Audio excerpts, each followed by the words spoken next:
Christ येशूको नाउँमा सबैजनालाई सबै एउटा बाउहरू अनि मण्डलीका बाबुहरूलाई जय मसीह भन्न चाहन्छु। हामी केही समय परमेश्वरको वचनबाट हेर्नेछौँ अनि यसरी सायद मैले सबैजनाको स्क्रिनलाई सबैजना हेर्दाखेरि हामी अ, सबैजना नै भयङ्कर एक्सपिरियन्स व्यक्तिहरू स्क्रिनमा म देख्दैछु अनि कता कता मलाई डर डर पनि लागिरहेको छ एक्सपिरियन्स बाबुहरूको बिचमा मेरो यो लाइफको सायद भनौँ भने today is my first time यसरी मेन्सको बिचमा वचनलाई सेयर गर्दैछु। तर यो कुरालाई एज एन अपर्च्युनिटीको रूपमा लिन्छु अनि परमेश्वरलाई म धन्यवाद चढाउँदछु। विशेष हाम्रो एल्डर प्रसन्न दालाई पनि म धन्यवाद दिन चाहन्छु यो मौका दिनुभयो। तपाईँलाई पनि धन्यवाद दिन चाहन्छु। आउनुहोस् हामी केही समय वचनलाई हामी हेर्नेछौँ अनि अघि जोस अङ्कलसँग हामी सुरुमा म गफ गर्दै थिएँ। आज एकदमै अलिकति टायर्ड पनि फिल भइरहेको छ किनभने बिहानदेखि नै this is my third meeting back to back अनि अलिक थाकेको जस्तो भइरहेको छ अनि एट द सेम टाइम मेरो यो विजडम टुथ अलिकति राइट पोजिसनमा नआएर एकदमै दुःख दिइरहेको छ अनि भोलि मेरो 4 बजी डेन्टिस्टसँग एपोइन्टमेन्ट पनि छ। यो दाँतलाई निकालेर फाल्नु पर्नेछ अनि त्यसले गर्दा दाँत पनि एकदम दुखिरहेको छ। तरै भए पनि यो समयलाई विशेष एज एन अपर्च्युनिटीको रूपमा लिन्छु र प्रभुलाई धन्यवाद दिँदै हामी वचनलाई हेर्नेछौँ अनि वचनलाई विशेष सेयर गर्दै गर्दाखेरि मलाई बाइबलमा कतिवटा क्यारेक्टर्सहरूलाई पढ्न मनपर्छ अनि धेरैवटा मच्योर एउटा एक्सपिरियन्स व्यक्तिहरू जब बाइबलमा हामी हेर्छौँ एक्सपिरियन्स व्यक्तिहरूको जीवनमा पनि धेरैचोटि उनीहरू एउटा इमोसनली डाउन भएको हामी देख्छौँ अनि परमेश्वरप्रति उनीहरूले प्रार्थना गरेको हामी देख्छौँ अनि यस्तो केही व्यक्तिहरू बाइबलको भित्र क्यारेक्टर्सहरू छन् अनि यस्तो केही कुराहरू केही व्यक्तिहरूको कुरा गर्दै गर्दाखेरि तीनजना व्यक्तिलाई मैले स्टडी गरिरहेको थिएँ। यो आजको सेयरिङलाई मैले तपाईँहरूको माझमा राख्दै गर्दाखेरि एउटा चाहिँ अयुब हो जसलाई हामी एकदमै अयुब भन्ने बित्तिकै उसको स्टोरी हामीले धेरैचोटि पढेको छौँ अनि अयुबले पनि आफ्नो जीवनमा एउटा इमोसनली एकदमै डाउन भएर उसले 3:11 अयुब 3:11 यसरी भन्छ, म किन मरेकै जन्मिन, गर्भबाट निस्कन साथ म किन मरिन भनेर यसरी एउटा हाम्रो आफ्नो उसको त्यो इमोसनली परमेश्वरको अगाडि आएर उसले यो कुराहरू भन्छ। अनि दाउद हामी देख्छौँ है उसले पनि साम 55:6-8 मैले पढ्दै गर्दाखेरि जब त्यो दुःख कष्टलाई उसले देखिरहेको थियो त्यति बेला उसले भन्छ, मैले भने ढुकुरको जस्तै मेरो पखेटा भए त हुने थियो, तब म उडेर विश्राम लिने थिएँ। हेर म टाढा उडेर डुल्ने थिएँ, म वनमा बस्ने थिएँ, प्रचण्ड हावा र आदिबाट आतुरी गरेर कुनै ओतमा म जाने थिएँ भनेर यसरी दाउदले पनि भजन सङ्ग्रह 55:6-8 हामीले पढ्यो भने कुरा देख्छौँ।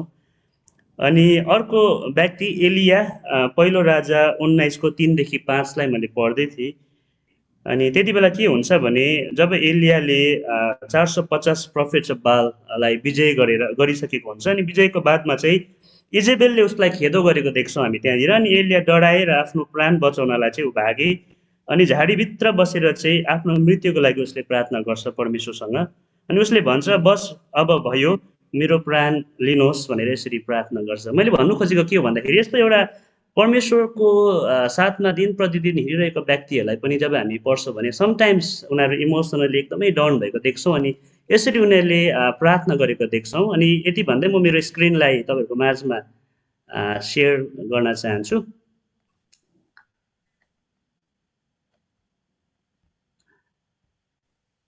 हामी देख्छौँ अनि यो कुराबाट मैले के बताउन खोजिरहेको भन्दाखेरि चाहिँ धेरैचोटि हामी परमेश्वरसँग साथसाथै हिँड्दै गर्दाखेरि हाम्रो आफ्नो फेथको आफ्नो जर्नीमा परमेश्वरसँग हिँड्दै गर्दाखेरि हामीले लिडरसिप दिइरहेको हुन्छौँ हाम्रो परिवारहरूमा, हाम्रो मण्डलीहरूमा, हाम्रो सेवकैहरूमा अनि लिडरसिप भन्ने बित्तिकै हामी धेरैचोटि अरूलाई हामीले डोर्याउने कुराहरू मात्रै प्रायः जस्तो हामीले लिइरहेको हुन्छौँ। अनि म पनि एउटा अर्गनाइजेसनमा लिडरसिप कतिवटा एरियाजमा दिँदै गर्दाखेरि कहिले कहिले हामी त्यही भएर जान्छ लिडरसिप भन्ने बित्तिकै हामीले कसैलाई लिड गर्नुपर्छ अनि कसैलाई हामीले यो कुराहरू गर्नुपर्छ भनेर। अनि यस्तो हुँदै जाँदाखेरि हाम्रो जीवनको व्यस्तताको समयहरूमा कहिले कहिले हामी सायद हुनसक्छ है, अघि त्यो 3जना व्यक्तिको बारेमा जसरी मैले पढेँ, उनीहरू परमेश्वरसँग साथसाथै एउटा मच्योर व्यक्तिहरू पनि त्यो एउटा डाउन इमोसनली भएर परमेश्वरसँग प्रार्थना गरेको हामी कुराहरू देख्छौँ। अनि हामी पनि धेरैचोटि एकदमै व्यस्तता हुन्छौँ, त्यसले गर्दाखेरि हामीले एउटा कुरालाई बिर्सिन्छौँ, त्यो चाहिँ के हो भन्दाखेरि चाहिँ सेल्फ लिडरसिप भन्ने कुरालाई है, आफूलाई रिफ्लेक्सन गर्नुपर्छ अनि आफूले आफूलाई पनि लिडरसिप दिनुपर्छ भन्ने कुरालाई हामी बिर्सिरहेको हुन्छौँ। अनि एकाडेमिकमा जब म मेरो कलेजको समयहरूमा मास्टर्सको समयहरूमा म एउटा अकाउन्टिङ एन्ड म्यानेजमेन्ट ब्याकग्राउन्डको स्टुडेन्ट हो। अनि एउटा बिल जर्ज भन्ने एउटा अमेरिकन बिजनेसम्यानले यसरी भन्छ, the hardest person you will ever have to lead is yourself है। कसैलाई हामी एकदमै कठिन व्यक्ति जसलाई हामीले लिड गर्छौँ त्यो चाहिँ हामी आफै अरे है, आफूले आफूलाई लिडरसिप दिनुपर्ने कुराहरू, यो एरिया धेरैचोटि अब हामीले बिर्सिरहेको हुन्छौँ। अनि यो एरियालाई चाहिँ हामी एकदमै अवेर हुनुपर्ने कुरालाई हामी देख्छौँ। अनि यही कुराहरूबाट म आज अलिकति सेयर गर्न चाहन्छु सेल्फ लिडरसिप। अनि जब आफूले आफूलाई एउटा रिफ्लेक्सन लिडरसिप दिने कुरा हामी जब गर्छौँ भने चाहिँ 7वटा यस्तो एरियाजलाई म तपाईँहरूको माझमा सेयर गर्न चाहन्छु, जुन एरियाजहरूमा चाहिँ हामीले फोकस गर्नुपर्छ। अनि यो यस्तो एरियाज हो, focus on things that you can't delegate. हामीले अरूलाई यो कुरा मेरो लागि गरिदेऊ भनेर भन्न सक्दैनौँ है। अनि यो 7 एरियाजहरूमा हुनसक्छ यस्तो धेरै कुराहरू छ हाम्रो जीवनमा, तर यो 7 एरियाजलाई म तपाईँहरूको माझमा सेयर गर्न चाहन्छु। हाम्रो जीवनको यो 7 एरियाजमा जब हामी फोकस गर्छौँ, एभ्री टाइम हामी रिफ्लेक्ट गर्छौँ, त्यसले चाहिँ हामीलाई अझै बलियो बनाउँदै जान्छ। अनि यो 7वटा एरियाजहरूमा नम्बर 1 चाहिँ के हो भने फेथ है, विश्वास। अनि फेथ भन्ने बित्तिकै वर्किङ विथ जिजस डेली भन्ने कुरालाई हामी देख्छौँ। जब हामीले येशू ख्रीष्टलाई पायौँ, हुनसक्छ हाम्रो जीवनमा आफ्ना आफ्ना स्टोरीहरू छ, जुन समयदेखि हामीले प्रभुलाई पायौँ, हामी येशूसँग एभ्रिडे हिँडिरहेका छौँ। अनि वर्किङ विथ जिजस डेली चाहिँ हाम्रो फेथलाई, हाम्रो विश्वासलाई एक्सर्साइज गर्नुपर्ने हामी देख्छौँ। अनि कसैलाई, कुनै व्यक्तिलाई मेरो निम्ति एकदमै फेथफुल भएर जिदेऊ न भन्नु सक्दैनौँ है। इट्स भेरी पर्सनल है, we cannot delegate this things to others, working with Jesus daily. अनि जब फेथको कुरा आउँछ है, फेथको डेफिनेसन नदेखिएको कुराको निश्चयता है, हिब्रूले यो कुराहरू बताउँछ। अनि गलेसियन्स 2:16 र 20लाई मैले यहाँतिर लेखेको छु। मैले यहाँतिर बाइबल भर्सलाई लेखेको छुइनँ, तपाईँले नोट गरेर बादमा पढ्न सक्नुहुन्छ, तर पनि म अहिले पढिदिन्छु। गलेसियन्सको व्यक्तिहरू चाहिँ मान्छेहरूमा चाहिँ के थियो भन्दाखेरि, जब हामी गलेसियन्सलाई पढ्छौँ, उनीहरू चाहिँ लिभिङ बाई फेथ भन्ने कुरालाई चाहिँ उनीहरूले बिर्सिरहेको थियो है। अनि उनीहरू चाहिँ बेसी व्यवस्थाको पछि है, एउटा गुड वर्क्सको पछि हिँडिरहेको थियो है। राइचियसनेस चाहिँ गुड वर्क्सबाट अथवा व्यवस्थालाई पालन गरेर हुन्छ भन्ने कुरालाई चाहिँ उनीहरूले बेसी मात्रामा गलेसियन्सहरूमा भएको कारणले गर्दाखेरि चाहिँ पल यहाँनिर यसरी लेख्छ 2:16 के लेख्छ भन्दाखेरि, 16मा हामी पढ्छौँ, गलेसियन्स 2:16 यहाँनिर यसरी लेख्छ पलले, तापनि येशू ख्रीष्टमाथिको विश्वास बाहेक व्यवस्थाका कामबाट मानिस धर्मी ठहरँदैन भन्ने जानिकन हामीले पनि विश्वासले धर्मी ठहरियलाउ भनेर येशू ख्रीष्टमाथि विश्वास गर्यौँ, व्यवस्थाको कर्मले त होइन, किनभने व्यवस्थाको कर्मबाट त कोही मानिस पनि धर्मी ठहरन सक्दैन है। बाइबलले एकदम क्लियर गरेको छ है हाम्रो फेथलाई है, लिभिङ बाई फेथ भन्ने कुरालाई। तर धेरैचोटि हामी गलेसियन्सहरू जस्तै भइपठाउँछौँ है, त्यहाँको व्यक्तिहरू जस्तो भइपठाउँछौँ अनि हामीले बिर्सिरहेको हुन्छौँ। अनि 20मा पलले भन्छ, म ख्रीष्टसँग क्रुसमा टाँगिएको छु, तैपनि म जिउँछु, त्यसो भए तापनि म त होइन तर ख्रीष्ट ममा जिउनुहुन्छ, र जुन जीवनमा अहिले म शरीरमा जिउँछु परमेश्वरको पुत्रको विश्वासमा म जिउँछु, जसले मलाई प्रेम गर्नुभयो र मेरो निम्ति आफूलाई समर्पण गर्नुभयो। अनि परमेश्वरको अनुग्रह म व्यर्थमा तुल्याइन, किनकि व्यवस्थाद्वारा धार्मिकता हुन्छ भन्ने त ख्रीष्ट व्यर्थमै मर्नुभयो है। यो कुरालाई हामी देख्छौँ। अनि हामीले चाहिँ यो फेथ भन्ने कुरालाई चाहिँ हाम्रो जीवनमा इभालुएट गर्नुपर्ने है, हामी कसरी हाम्रो विश्वासलाई चाहिँ हामीले हाम्रो जीवनमा कसरी एक्सर्साइज गरिरहेका छौँ है भन्ने कुरालाई चाहिँ हामीले सधैँ रिफ्लेक्ट गर्नुपर्ने कुराहरू हामी देख्छौँ। Number first point. अनि अर्को एरिया चाहिँ के हो भन्दा नम्बर 2 म तपाईँहरूसँग बताउन चाहन्छु इट्स फ्यामिली है। हामी सबैजना म्यान्सहरू छौँ है, हामीले परिवारमा लिडरसिप दिइरहेको छ, विभिन्न ठाउँमा हामीले स्पेसली फ्यामिलीको कुराहरू हामी गर्छौँ। अनि फ्यामिली भन्नु साथ के हो भन्दाखेरि चाहिँ हाम्रो समयहरूलाई चाहिँ परिवारसँग बिताउनु पर्ने, प्रायोरिटाइजिङ अवर टाइम है, परिवारसँग बिताउनु पर्ने कुराहरूलाई। अनि जब किनभने घरिघरि हामी आफ्नो आफ्नो ठाउँमा यति बेसी व्यस्त भइपठाउँछौँ कि हामीले कहिले कहिले हामीले परिवारलाई दिनुपर्ने समयहरू दिइरहेको हुँदैनौँ। अनि इफिसियन्स 6को 4ले हामीलाई सधैँ यो कुरा रिमाइन्ड गराउँछ। यहाँ के लेखेको छ भने यस्तो धेरै भर्सहरू छन् बाइबलमा, तर यो भर्सलाई म पढ्न चाहन्छु। यहाँ के लेखेको छ भन्दा, ए बाबु हो, तिमीहरूका बालकहरूलाई रिस नउठाऊ र तिनीहरूलाई प्रभुको शिक्षा र चेतवनीमा पालन पोषण गर है। प्रभुको शिक्षामा चेताउनी दियो, प्रभुको शिक्षामा पालन पोषण गर भनेर यो वचनहरू देख्छौँ। अनि यो चाहिँ हामी कसरी गर्न सक्छौँ भन्दा चाहिँ पोसिबिलिटी चाहिँ त्यही हो कि हामीले प्रायोरिटी, हामीले समयहरू बिताउनु पर्ने कुराहरू है। अनि धेरैचोटि हामी यति बेसी व्यस्तता भइपठाउँछौँ भने यो एरियाजलाई पनि हामी नेग्लेक्ट गरिपठाउँछौँ। तर यो एरिया पनि हामीले एकदमै कन्सर्न गर्नुपर्ने हुन्छ, जसले चाहिँ आज हामीले जब यो कुराहरू गर्छौँ भने चाहिँ हामीले परिवारमा लिडरसिप दिँदाखेरि चाहिँ प्रभुको शिक्षा र चेतावनीमा चाहिँ पालन पोषण गर्ने जिम्मेवारी पनि हामीले नै लिएको छौँ अनि प्रभुले हामीलाई दिनुभएको छ। अनि यसले चाहिँ हामीलाई अझै हाम्रो परिवारहरू हामी आफै पनि बलियो बन्दै जान्छौँ। अनि अर्को थर्ड एरिया चाहिँ के हो भन्दाखेरि फ्रेन्डसिपको कुराहरू भयो है। फ्रेन्डसिप मैले सबै एफबाट नै लिइरहेको छु यहाँनिर फ्रेन्डसिपको कुराहरू। अनि फ्रेन्डसिपको कुरा हेर्दाखेरि जोन 13-15 हामीले जब पनि पढ्छौँ, पर्फेक्ट इक्जाम्पल अफ फ्रेन्डसिप चाहिँ येशू ख्रिस्ट नै हुनुहुन्छ है। यहाँनिर हामी के देख्छौँ भने 13 देखि, आफ्नो प्राण मित्रहरूका लागि अर्पण गरिदिनु भन्दा बढ्ता प्रेम कसैको हुँदैन। जे म तिमीहरूलाई आज्ञा गर्दछु ती तिमीहरूले गर्यो भने तिमीहरू मेरो मित्र हौ। अबदेखि म तिमीहरूलाई दास भन्दिनँ, किनकि दासले त्यसका मालिकले के गर्दछ जान्दैनन्, तर मैले तिमीहरूलाई मित्र भनेको छु, किनभने जे मैले मेरो पिताबाट सुने मैले तिमीहरूलाई सबै थाहा दिएको छु। मलाई तिमीहरूले रोजेनौ, तर मैले तिमीहरूलाई रोजे। येशू ख्रिस्टले यसरी भन्नुहुन्छ है। अनि पर्फेक्ट इक्जाम्पल अफ फ्रेन्डसिप। अनि हाम्रो जीवनमा पनि सेल्फ लिडरसिपको मैले कुरा गर्दै थिएँ, यो फ्रेन्डसिप भन्ने कुराहरू पनि एकदमै इम्पोर्टेन्ट हुन्छ है। जससँग हामी बस्छौँ है, जससँग हामी प्रार्थना गर्छौँ, जससँग हामीले समयहरू बिताउँछौँ। अनि आमोस 3:3लाई हामीले यहाँनिर पढ्यो भने आमोस 3:3मा चाहिँ के लेखेको छ भन्दाखेरि, दुईजनाको आपसमा सहमत नभएसम्म कि ती दुई सँगसँगै हिँड्न सक्छन् र भनेर यहाँनिर प्रश्न गरेको छ है। यो चाहिँ एउटा प्रिन्सिपल्स अफ फ्रेन्डसिप है। दुईजना आपसमा सहमत नभएसम्म के ती दुई सँगसँगै हिँड्छन् र भनेर यहाँनिर बताएको छ है फ्रेन्डसिपको कुराहरू। अनि यो कुरालाई पनि हामीले प्रायोरिटी दिनुपर्ने कुराहरू देख्छौँ। अनि जब यो कुराहरू हुन्छ हाम्रो जीवनमा, यो कुराहरू हुँदै गर्दा चाहिँ के हुन्छ भने हामीलाई कसैले रिमाइन्ड गरिरहेको हुन्छ त कसैसँग समय बिताउने है, हाम्रो एउटा असल साथीहरू हुन्छ, एउटा एकाउन्टेबल पार्टनरहरू हुन्छ, जसले चाहिँ हामीलाई आफ्नो जीवनमा अघि बढ्नमा मद्दत गर्छ। अनि अर्को कुरा चाहिँ फेलोसिप है। फेलोसिप नम्बर 4 पोइन्ट चाहिँ फेलोसिप। अनि फेलोसिप भन्ने बित्तिकै हिब्रू 10:25लाई हामी कहिले पनि बिर्सिँदैनौँ। त्यो चाहिँ के हो भन्दा, आपसमा कसैको बानी भए चाहिँ हामी एक ठाउँमा भेला हुनलाई नछोडौँ, तर दिन नजिक आइपुगेको तिमीहरूले देखेको हुनाले एउटाले अर्कोलाई झन बढ्ता गरेर अर्थी दिँदै गरौँ फेलोसिपको कुराहरूलाई।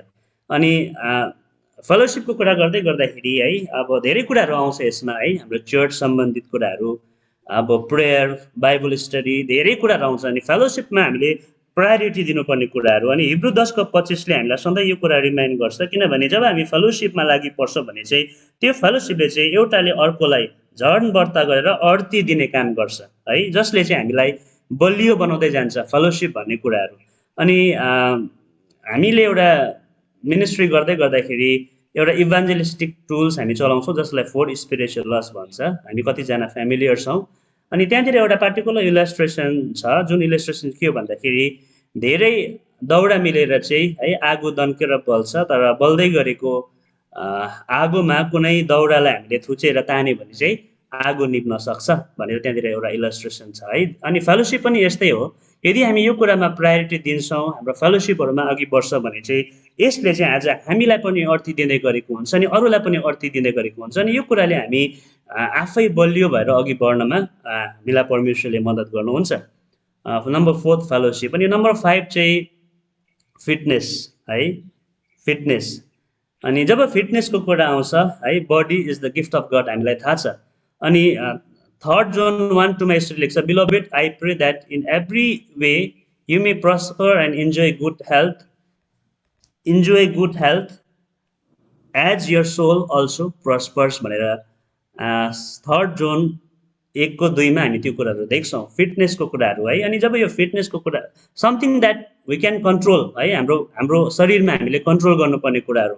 अनि यो फिटनेसको कुरामा मेरो पर्सनल एक्सपिरियन्समा I was really not much serious about in this area. तर 1 वर्ष अगाडि एटलिस्ट 1 हप्तासम्म म एकदमै हिँड्नु नसक्ने अवस्थामा भएको थिएँ। त्यो चाहिँ के हो भन्दाखेरि चाहिँ मेरो बडीमा जब लास्टमा मैले डायग्नोजहरू गर्दाखेरि चाहिँ मेरो बडीमा एकदमै एक्सर्साइजको कमी भएको थियो है, मेरो त्यो मेडिकल रिपोर्टहरूमा। किनभने म प्लेन्समा बसेँ, स्कुटर किनेँ है, अब एकदमै हिँडेर पुग्ने ठाउँमा पनि अब स्कुटरमा जानु थालेँ। अनि एकदमै यहाँनिर सिलगढीमा बसेर अचानक म घर जाँदाखेरि पहाडमा अप्स एन्ड डाउन्समा मेरो हिँडेको निङ मात्रै भएको थियो। तर त्यसले गर्दाखेरि चाहिँ यति बेसी मेरो खुट्टामा समस्या भयो अनि म उठ्नु पनि सक्दिनँ है। अनि धेरै समय म एकदमै त्यति बेला के भन्नु, एउटा आफूलाई एउटा कन्सर्न पनि गरिरहेको थिएँ, ला मेरो खुट्टा के भयो होला, बिग्रियो होला भन्ने कुरालाई है। अनि अलमोस्ट अब 1 महिना 1.5 महिनाको अब मेडिकल ट्रिटमेन्टले कतिवटा फिजियोथेरापिस्टहरू गरेपछि चाहिँ फेरि म त्यो राम्रो पोजिसनमा आउन सकेँ। अनि धेरैचोटि अब जुन कुरालाई अब हामीले कन्ट्रोल गर्न सक्छौँ त्यो कुरालाई हामीले कन्ट्रोल गर्नुपर्ने कुराहरू हाम्रो शरीरमा, ताकि हाम्रो शरीरलाई पनि हामीले ख्याल गर्नुपर्छ भन्ने कुरालाई। Body is the gift of God है। अनि फिटनेसको कुराहरूलाई पनि। अनि त्यहाँदेखि यता मात्रै यो एरियाजमा म अलिकति सिरियस भएँ। अनि मलाई लाग्छ कि यो एरिया पनि एउटा सेल्फ है, आफूले गर्नुपर्ने कुरा हो, जुन कुराले गर्दाखेरि चाहिँ हामी सधैँ स्वस्थ बनेर हामी अघि बढ्न सक्छौँ। जसरी यहाँनिर 3 जोन 1 2 मा यो कुराहरू देख्छौँ कि prosper and enjoy good health as your soul also prospers भनेर यहाँनिर यो कुराहरू बताउँछ। अनि अर्को पोइन्ट चाहिँ फाइनेन्सेस है, हाम्रो जीवनमा फाइनेन्सेसको कुराहरू भयो। अनि फाइनेन्सेसको कुराहरू हामी जब सोच्छौँ फाइनेन्सेस भन्ने बित्तिकै हाम्रो दिमागमा के आउँछ भने चाहिँ पैसा रुपियाँको कुराहरू आउँछ। अनि पैसा रुपियाँको कुरा आउँदाखेरि चाहिँ धेरै बाइबलमा रेफरेन्सहरू छन्, धेरै वचनहरू हामी पाउँछौँ फाइनेन्सेसको बारेमा। तर 1 तिमोथी 6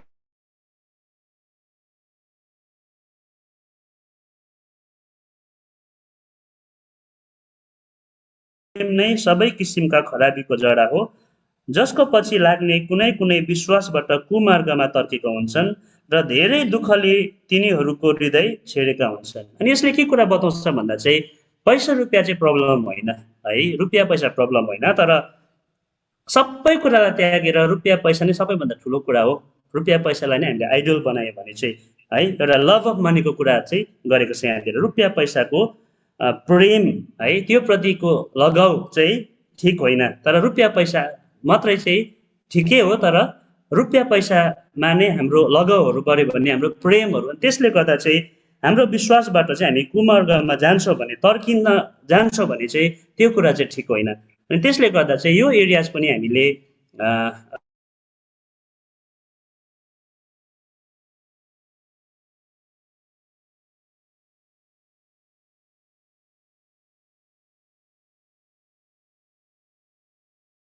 सक्छ। अनि नम्बर लास्ट पोइन्ट चाहिँ फन भन्ने बित्तिकै मैले भन्न चाहेको कुरा चाहिँ के हो भन्दा चाहिँ हाम्रो जीवनमा चाहिँ हामी धेरै थकित हुन्छौँ। धेरैचोटि हामी धेरै अब आफ्नो अफिसमा, आफ्नो सेवाकाईमा हुनसक्छ आफ्नो काममा यति धेरै व्यस्तता हुन्छौँ। अनि धेरैचोटि व्यस्तता भएको कारणले गर्दाखेरि चाहिँ एउटा इन्टेन्सनल रेस्टको खाँचो पनि हाम्रो जीवनमा पर्छ। अनि यो कुरालाई चाहिँ म पर्सनली पनि आफ्नो जीवनमा प्र्याक्टिस गर्छु। At least once in a month चाहिँ म डे विथ द लर्ड भनेर मेरो सेड्युलिङ गर्छु। अनि जुन दिन चाहिँ म केही पनि गर्दिनँ है, मेरो फोनहरू पनि म अफ गर्छु। अनि कतिचोटि म है परमेश्वरसँग समय बिताउने कुराहरूमा म प्रायोरिटी दिन्छु। इन्टेन्सनल रेस्ट भन्ने कुराहरूलाई पनि हाम्रो जीवनमा धेरैचोटि जरुरी पर्छ। अनि 46:10 साम 46:10 यहाँनिर के लेखेको छ भन्दा मौन बस र म नै परमेश्वर हो भनी जान, जाति जातिहरूमा मेरो महत्त्व छ र पृथ्वीमा मेरो महत्त्व छ भनेर